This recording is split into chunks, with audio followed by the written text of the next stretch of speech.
um lobo em pele de cordeiro. O que você imagina quando você vê essa imagem? O que passa na sua cabeça? Como são e quem são os falsos profetas? Responda isso para você mesmo. Após essa reflexão de olhar para essa imagem e olhar para o texto, eu mesmo fiquei surpreso com as respostas que eu mesmo encontrei, né? E eu irei compartilhar com os irmãos a seguir alguns desses pontos. Ok, Augusto, pode mudar? Mas antes de falar da parte final do Sermão da Montanha, dos falsos profetas, eu não sei se os irmãos se lembram que na última mensagem que nós iniciamos o capítulo 7, eu propositadamente pulei os versículos 7 a 12. E por que foi pulado o versículo de 7 a 12? Porque Jesus vinha apresentando alguns princípios bíblicos, né? Sobre ansiedade, sobre não julgar os irmãos, e de repente vem esse texto que eu vou ler agora. Peço que os irmãos abram suas Bíblias, em Mateus, capítulo 7, vamos ler neste momento os versículos de 7 até o versículo 12.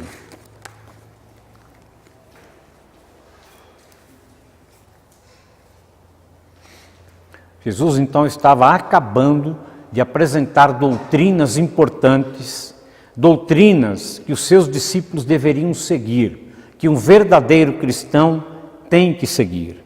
E de repente, aqui no versículo 7, ele muda totalmente o foco, né? Parece que esse texto que nós vamos ler agora está fora do contexto. Vamos lá.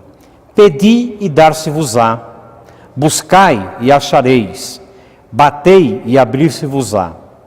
Pois todo o que pede recebe, o que busca encontra, e a quem bate abrir-se-lhe-á. Ou qual dentre vós é o homem que, se porventura o filho lhe pedir pão, lhe dará pedra? Ou se lhe pedir um peixe, lhe dará uma cobra? Ora, se vós que sois maus, sabeis dar boas dádivas aos vossos filhos, quanto mais vosso Pai que está nos céus dará boas coisas aos que lhe pedirem. Tudo quanto, pois, quereis que os homens vos façam, assim fazei vós também a eles, porque esta é a lei dos profetas. Então, esse texto, dentro do contexto maior, parece que ele fica deslocado, não é? E alguns teólogos, eles têm dúvidas se faz parte mesmo do texto geral, não é? Porém, para outros teólogos, dentre os quais eu me enquadro, parece que esse texto está em plena conexão com o restante do sermão. Então, depois de examinar detalhadamente todo o parágrafo, nós podemos evitar uma pergunta: qual discípulo é suficientemente capaz de cumprir todas aquelas exortações? Quais exortações? Ser bem-aventurado, ser o sal da terra, a luz do mundo, cumprir a lei, não da forma como a lei foi escrita, mas num patamar mais alto. Ele fala sobre não andar ansiosos, não julgar os nossos irmãos. Que desafio em tanto, não é? Parece que é impossível para um ser humano, mesmo salvo, mesmo sendo servo de Cristo, conseguir cumprir tudo aquilo que o Senhor Jesus falou. É exatamente isso. Por isso que ele inclui aqui essa questão da oração, né? Porque ele está querendo que os seus discípulos, que ouviram toda a doutrina, todo o evangelho, tenham forças para cumprir aquilo que foi apresentado. E Jesus sabe muito bem, olhando para cada discípulo, o quão difícil é cumprir todos aqueles mandamentos, todas aquelas orientações, para se tornar um verdadeiro cristão. Aí ele vem explicar como conseguir fazer isso. Pedir, buscar e bater. Jesus responde a essa questão ao incitá-los a serem perseverantes na oração, acompanhada de um esforço ardoroso, ou seja, pedir, buscar e bater. Só assim os discípulos seriam capazes de cumprir toda aquela exortação, porque se dependesse somente deles, não seria possível. Então eles precisam clamar ao Deus do céu, que através do Espírito Santo irá dar-lhes forças para cumprir aqueles mandamentos, né? E isso não é assim, simplesmente pedir, pronto, recebi. Ó Senhor, eu quero ser um servo exemplo, quero ser um padrão na minha igreja. Pronto, recebeu. Não, ele é bastante detalhista. Você pede, você busca, você bate, você tem que ser perseverante na oração. Ou seja, o Espírito Santo está pronto para nos ajudar a sermos verdadeiros cristãos. Porém, nós temos que fazer a nossa parte, né? A coisa não cai assim, né? Como foi no dia de Pentecostes. Pum, você foi transformado. Não, isso só vai acontecer quando Jesus voltar. Por enquanto, nós vamos viver nessa terra com esses desafios, né?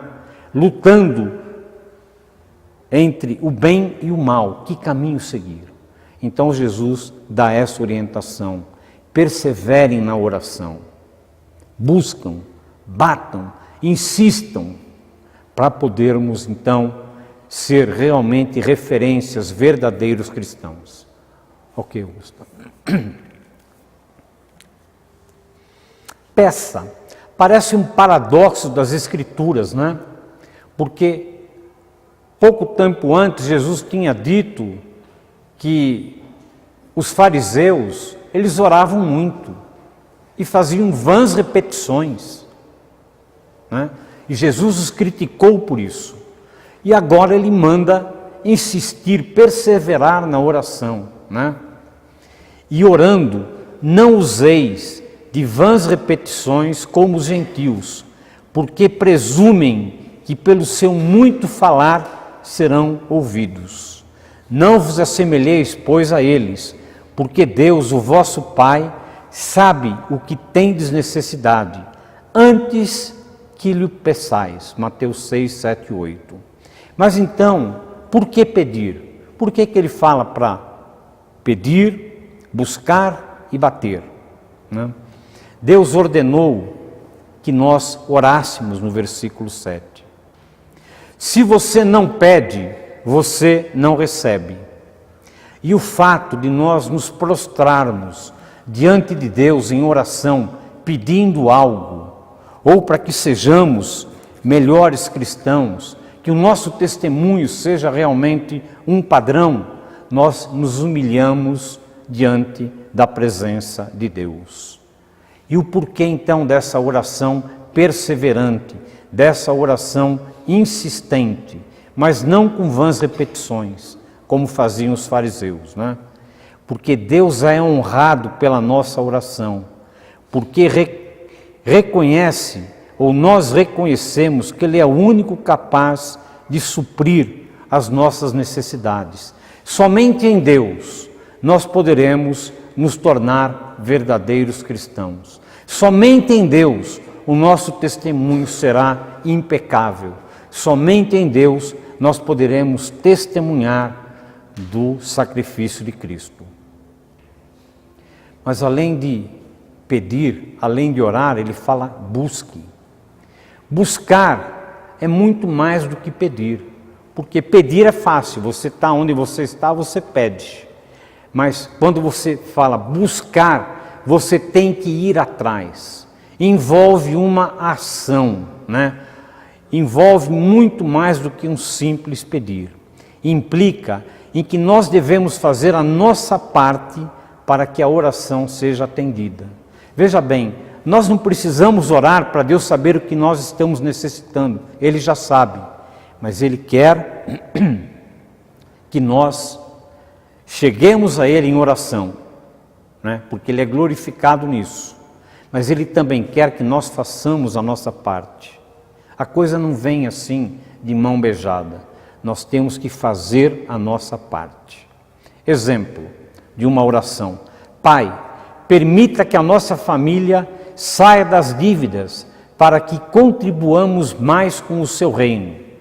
Uma oração bela, está de acordo com a vontade de Deus. Eu não quero ter dívidas e quero contribuir mais com a obra. Amém, se você está orando assim, né? Então essa é um tipo de oração que está de acordo com a vontade de Deus, né? Mas não basta pedir para sair das dívidas. Nós temos que agir, nós temos que fazer a nossa parte, né? E isso implica em quê? Que nós vamos ter que, a partir do momento que oramos, administrar as nossas finanças de maneira que nós possamos sair das dívidas. Nós vamos ter que eliminar tudo que é supérfluo. Nós vamos ter que administrar o recurso pouco que nós temos com muita disciplina, eliminar tudo aquilo que não é um gasto necessário. Eu posso dizer uma coisa para os irmãos, né? É muito difícil. Por quê? Porque nós temos olhos, nós vemos as coisas, nós temos desejo. A concupiscência da carne fala muito mais alto. A gente deseja ter aquilo, né? Quero uma casa nova, eu quero um carro novo, ou eu quero aquela roupa. Menina, você não viu aquela bolsa que está na loja lá da Arezzo? E aquele sapato, combina que é uma beleza, né? Então a gente ora, eu quero sair da dívida. Amém, legal, faça a sua parte, controle o seu desejo, controle o seu olhar, assim você vai estar fazendo a tua parte. Não adianta fazer essa bela oração e querer continuar acumulando tesouros na terra.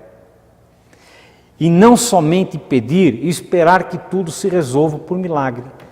Agora, se você quiser simplesmente fazer essa oração e esperar que tudo caia do céu, como dizem, é muito fácil. Basta mudar de igreja, vai para outra igreja, que eles prometem prosperidade, prometem acabar com as dívidas rapidamente, basta você ir lá e contribuir muito mais.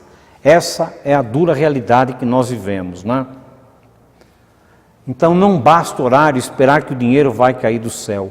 Precisamos trabalhar duro para que isso ocorra. Precisamos nos disciplinar, disciplinar a nossa família, disciplinar os nossos filhos.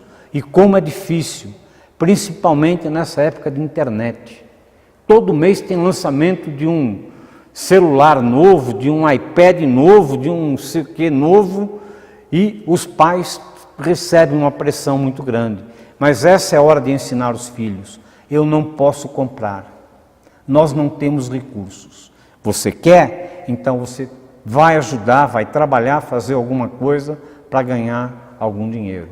Eu tenho visto aqui, graças a Deus, na nossa igreja, adolescentes procurando prestar algum serviço para ganhar algum dinheirinho, ganhar algum recurso, para contribuir com a família, né? E isso é uma bênção. Então, irmãos, esse é um problema geral, principalmente no nosso país, onde os recursos financeiros são escassos e as famílias estão sendo oprimidas por causa da ganância do leão, do governo. Mas nós precisamos aplicar isso em nossas casas. Mas Jesus fala em bater, né? Que implica em pedir, agir e perseverar. São três coisas. Ou seja, o que Jesus está nos ensinando aqui, que nós temos que continuar pedindo, nós temos que orar até que aquela oração seja atendida. Por quê? Deus sabe da nossa necessidade, mas a oração continuada glorifica ao Senhor. Nós precisamos continuar agindo, disciplinando-nos e disciplinando a nossa família. E precisamos também bater, né? bater atrás das portas. O que é que está precisando abrir para que a minha situação se resolva? A porta não vai vir até mim, eu vou ter que ir até a porta. Ou seja, nós precisamos perseverar em oração e ação para que sejamos atendidos. Portanto, nós podemos concluir que sim, seremos atendidos, pois o texto que nós acabamos de ler diz o seguinte: pedi e dar-se-vos-á, buscai e achareis, batei e abrir-se-vos-á. Essa é a promessa de Deus. Se nós fizermos a nossa parte e pedirmos de acordo com a vontade dele, certamente seremos atendidos. E ele finaliza: pois qual de vós é o homem que, se porventura o filho lhe pedir pão, lhe dará pedra, ou lhe pedir um peixe, lhe dará uma cobra? Deus também é assim conosco, Ele nos ama e Ele quer o nosso bem, mas nós temos que fazer a nossa parte. Ok, então nós temos a grande ideia desse texto que estava inserido no meio do Sermão da Montanha, que diz o seguinte: Deus sempre nos dará o que é melhor para a sua glória, para o seu reino e para o nosso bem. Peça, busque e bata. Faça a sua parte. Pode mudar. Nós vamos passar agora para o texto final, que está no capítulo 7, versículos 15 até o versículo 29. Nós vamos lê-los em duas partes.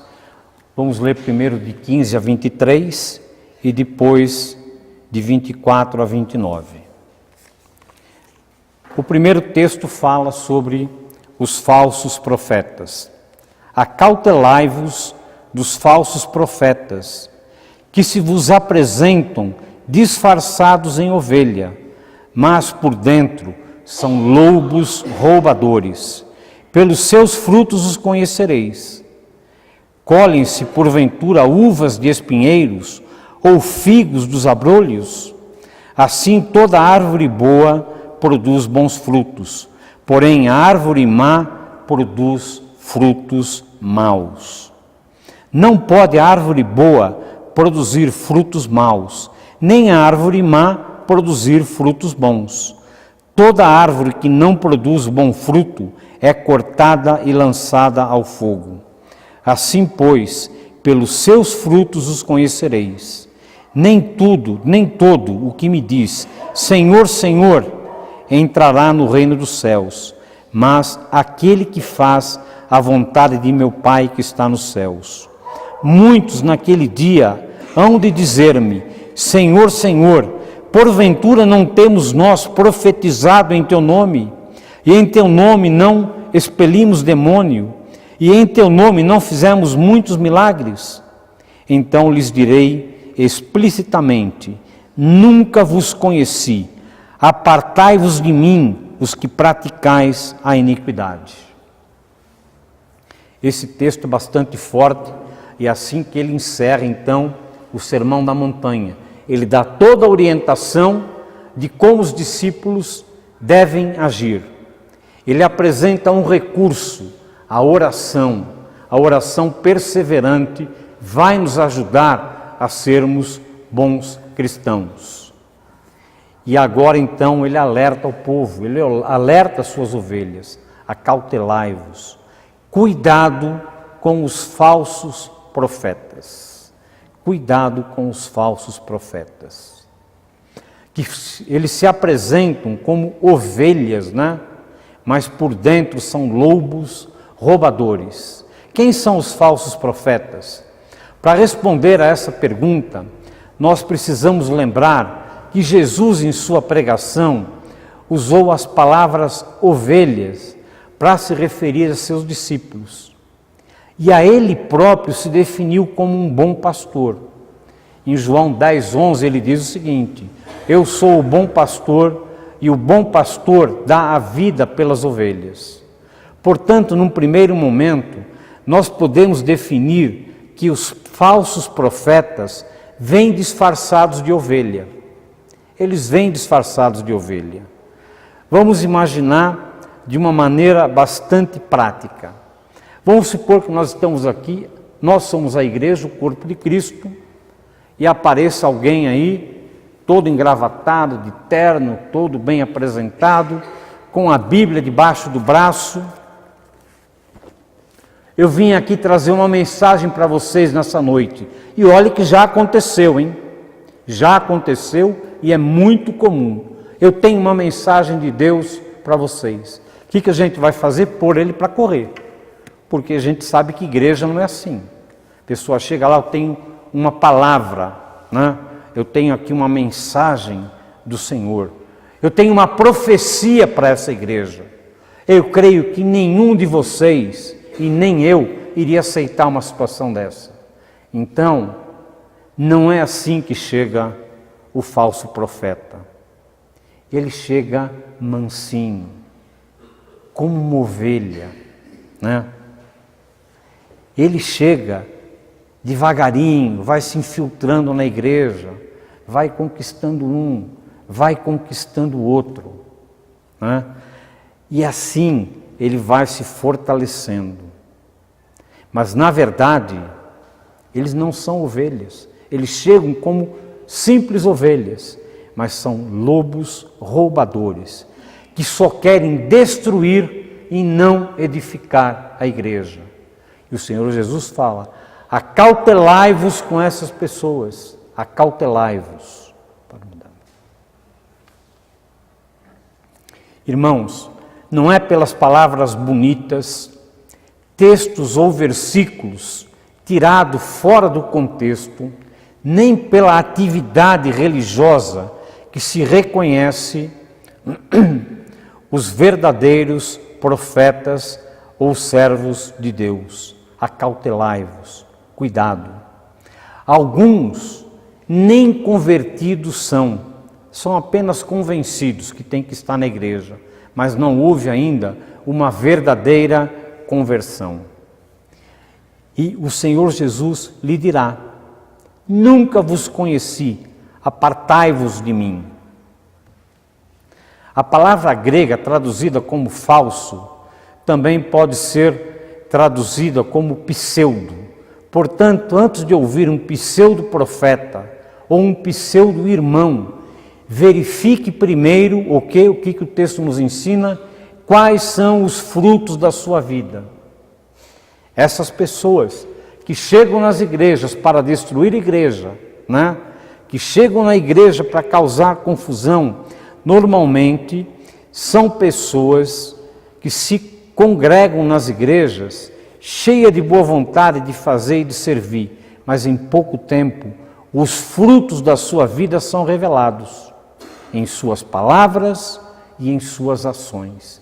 E é isso que o Senhor Jesus está nos ensinando, né? Acautelai-vos, acautelai-vos.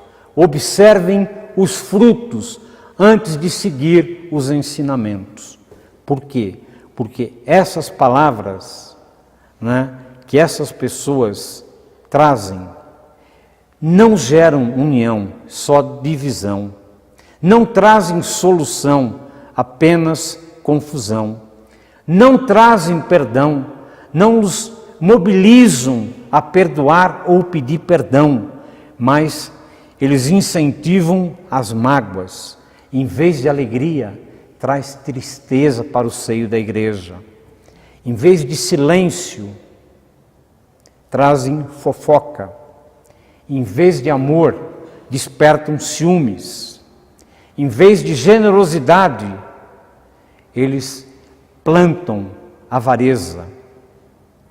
Em vez de ter uma família, esposa e filhos comprometidos, normalmente tem uma esposa alienada e filhos desobedientes. Jesus estava se referindo a essas pessoas como falsos profetas e nos alerta: acautelai-vos, acautelai-vos. Naquele contexto, ele estava se referindo especificamente aos escribas e fariseus, que estavam atrapalhando o seu ministério como lobos ferozes. E qual era a atitude desses escribas e fariseus? Se plantavam nas praças e oravam a Deus em voz alta. Só que em vez de orar a Deus com humildade, se colocando debaixo da vontade de Deus, eles se colocavam diante de Deus, exaltando a sua própria vida. Olhe, Senhor, eu sou diferente desses outros, eu não faço isso, eu não faço aquilo, eu estou envolvido na obra, né? Então, o que o Senhor Jesus falou para aqueles discípulos, né? Para eles tomarem cuidado com aqueles escribas e fariseus que andavam pelos caminhos que Jesus andava, infiltrados como ovelha, tentando desconstruir o ministério de Cristo, serve para nós nos dias de hoje. E qual é a mensagem do Senhor Jesus? Acautelai-vos, acautelai-vos. Vamos em frente. Eu peço que os irmãos abram suas Bíblias em 2 Pedro, capítulo 2, versículos de 1 até 3. O apóstolo Pedro, que foi discipulado pelo Senhor Jesus, quando discipulou a sua igreja, deu continuidade ao ministério do Senhor Jesus, ele também teve uma grande preocupação. Mas ele não se preocupou com os falsos profetas. Pedro se preocupa com os falsos mestres. Falsos mestres, e como está ali na figura, levam a igreja para o abismo. Vamos ver então o que diz 2 Pedro. Assim como no meio do povo surgiram falsos profetas, assim também haverá entre vós falsos mestres, os quais introduzirão dissimuladamente heresias destruidoras, até ao ponto de negarem o soberano Senhor, que os resgatou, trazendo sobre si mesmos repentina destruição. E muitos seguirão as suas práticas libertinas, e por causa deles será inflamado o caminho da verdade. Também movidos por avareza, farão comércio de vós, com palavras fictícias. Para eles o juízo lavrado a longo tempo não tarda, e a sua destruição não dorme. Ou seja, são pessoas que vivem aonde? Esses falsos mestres? No meio do povo de Deus, no meio dos discípulos, né? Que se dizem ser mestres, pessoas que dizem ter muito conhecimento, mas que na verdade não passam de falsos mestres e que conduzem a igreja de Cristo para o abismo. Novamente a palavra do Senhor Jesus: acautelai-vos com os falsos mestres. Pode mudar. E como nós vamos identificar falsos mestres que se aproximam de nós? Da mesma forma, pelos frutos. Observem a vida da pessoa. Assim nós poderemos conhecer os falsos mestres. A ordem é vigilância constante. Mas, no caminho para o céu, é necessário ter grande discernimento para evitar o caminho fácil dos falsos mestres. Por isso, quando você ouvir alguma coisa, verifique primeiro quais são os fundamentos que estão sendo ensinados. Se esses fundamentos estão de acordo com a palavra de Deus. O primeiro fundamento do verdadeiro mestre é a obediência à palavra, que se reflete em estabilidade e permanência na rocha. Então, as palavras do verdadeiro mestre, daquele que foi ungido para conduzir o rebanho do Senhor, é obediência à palavra. Agora, se esse mestre não obedece a palavra, procura dar jeitinhos para acomodar as coisas, procura um caminho largo, acautelai-vos. Veja bem o que você está seguindo e o que a palavra diz. Já o falso mestre fundamenta-se na desobediência à palavra, como no caso dos fariseus. E isso só traz instabilidade e insegurança, como se fosse uma edificação construída na areia. Versículo 26. O segundo fundamento do verdadeiro mestre é apresentar o caminho do Evangelho. E como é que o verdadeiro mestre apresenta o caminho do Evangelho?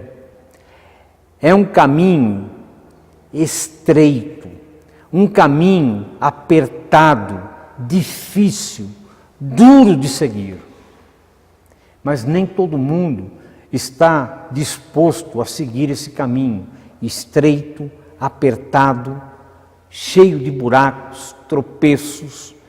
Não é isso que o povo quer. O povo quer o quê? Um caminho diferente.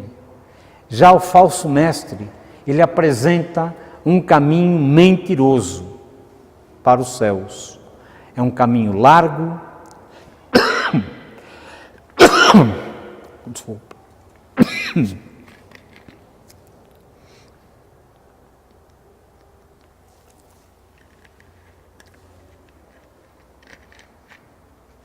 Então, é um caminho mentiroso, largo, confortável, popular. Todo mundo quer estar nesse caminho. E mais, próspero. Você vai passar com muita prosperidade, sem nenhum problema. O terceiro fundamento do verdadeiro mestre, quando a sabedoria bíblica entra em conflito com as teorias humanistas, o verdadeiro mestre, colocado diante das duas situações, teorias humanistas modernas. Uma teoria que está muito em moda. Nós temos que amar o próximo, né? Jesus disse isso, mas esse amar o próximo implica em conviver e aceitar o pecado. O verdadeiro mestre, ele separa a teoria humanista de um lado e a palavra de Deus para outro. E ele vai ensinar o povo o que? A palavra de Deus. Já o falso mestre, ele se firma nas teorias humanistas. E aí vale tudo, não há pecado, né? Não tem certo, não tem errado. Nós somos criaturas de Deus, somos inteligentes, Ele nos deu raciocínio, então nós podemos seguir o nosso caminho de acordo com a minha vontade. É isso que os falsos mestres ensinam. Ou seja, alargam o caminho, tornam o caminho confortável. E o povo está em busca disso. Por isso, irmãos, quando vocês tiverem que escolher para suas vidas líderes espirituais, eu não estou falando só de pastor, não. Pessoas em quem você vai ter como referência, pessoas, irmãos aqui em que você vai se aconselhar, né? Procure primeiro avaliar os frutos da sua vida. Não tenha pressa em definir quem será o seu mentor, o seu líder espiritual. Procure conhecer o que ele está pregando, o que é que ele está dizendo. A grande ideia dessa segunda parte. O servo de Jesus escolhe andar na contramão da humanidade, com fé e humildade em seu rei. Normalmente, quando a humanidade está indo para um lado, você pode ir para o sentido contrário. Quando a humanidade está insatisfeita, você está feliz, porque está ao lado do Senhor Jesus.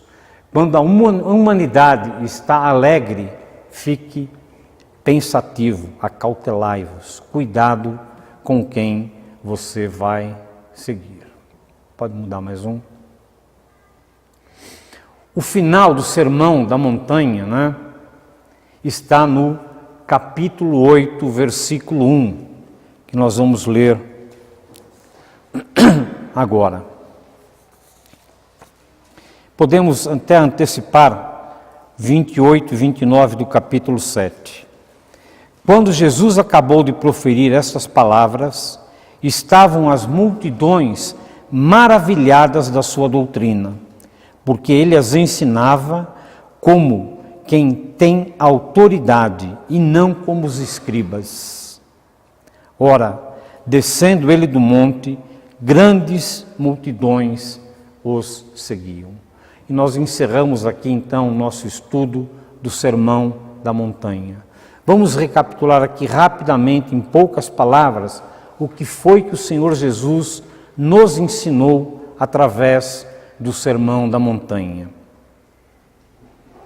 Ser bem-aventurados, ser sal da terra e luz do mundo, cumprir a lei, não andar ansioso, quando for julgar alguém, julgar com discernimento, primeiro tire a trava do teu olho. Para que você possa cumprir tudo isso, você deve pedir, buscar e bater. Para que você seja um verdadeiro cristão, você tem que orar pedindo isso, mas tem que fazer a sua parte. E finalmente, concluída todas as doutrinas que foram ensinadas, acautelai-vos dos falsos mestres e dos falsos profetas. Tenha como única regra de fé e prática em sua vida a palavra de Deus. Vamos orar? Senhor nosso Pai, nós estamos aqui diante de Ti humildemente colocados, agradecidos pelo Teu cuidado com as nossas vidas. Agradecidos, Senhor, porque nós somos salvos pelo sangue do Teu Filho naquela cruz. E agradecidos, Senhor, porque hoje nós dispomos da Tua palavra que nos orienta como viver neste mundo perdido, enquanto o Teu Filho Jesus não volte. Nós queremos neste momento interceder pela nossa igreja, Senhor, por todos nós, por cada pessoa aqui representada, membro, congregado, visitante, não importa, Pai. Nós suplicamos que Teu Espírito Santo desperte em cada um de nós o desejo de sermos verdadeiros cristãos, verdadeiras ovelhas de Cristo, e que possamos aplicar a Tua palavra, Senhor. Reconhecemos a nossa incapacidade, mas também reconhecemos o Teu esforço de, além de mandar o Teu Filho, nos deixar o Espírito Santo para nos fortalecer. Tem misericórdia de nós, ó Pai, é o que eu Te peço em nome de Jesus. Amém. Almir, conforme combinado, então nós podemos agora louvar ao Senhor e aproveitar para ter um tempo agradável de comunhão com os nossos irmãos.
capacitar, nós vamos encerrar essa noite com uma bênção sacerdotal.